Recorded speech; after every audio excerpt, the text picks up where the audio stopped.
Con il progetto SACE finanziato dal programma Interreg Central Europe abbiamo avuto la possibilità di esplorare un tema di cui si parla molto spesso ma che non ha mai avuto l'occasione di mettere in sequenza quelle che sono le questioni chiave che fa emergere. Il tema è quello della trasformazione dei musei, o meglio di come i musei possono innovare il modo in cui agiscono il proprio ruolo istituzionale e sociale.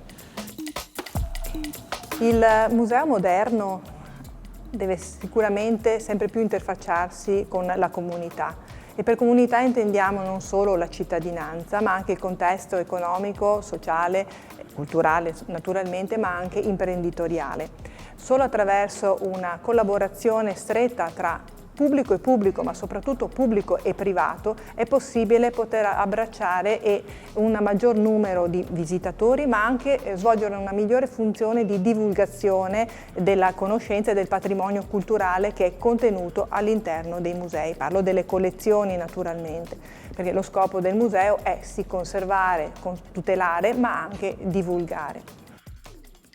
Si sa insomma che le nuove generazioni come la generazione Z, ma anche i millennials, sono particolarmente sensibili a tutte quelle che sono le tematiche legate all'ambiente. L'Erbario degli Scrovegni è un progetto che nasce a seguito della collaborazione con due istituzioni, il Museo dell'Orto Botanico di Padova e i Musei Civici degli Ermitani di Padova.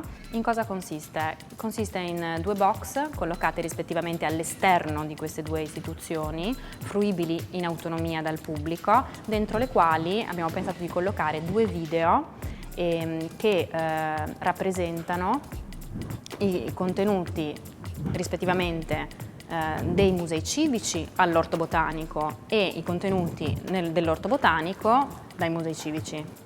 Crediamo che i musei abbiano un ruolo fondamentale non solo divulgativo ma anche sociale, nel senso che crediamo che i musei debba tornare a essere un luogo di aggregazione, un luogo di incontro dove appunto non vengono semplicemente esposte delle opere, insomma, come queste che sono ovviamente bellissime, ma creano anche dei momenti di condivisione con la società in cui sono inseriti.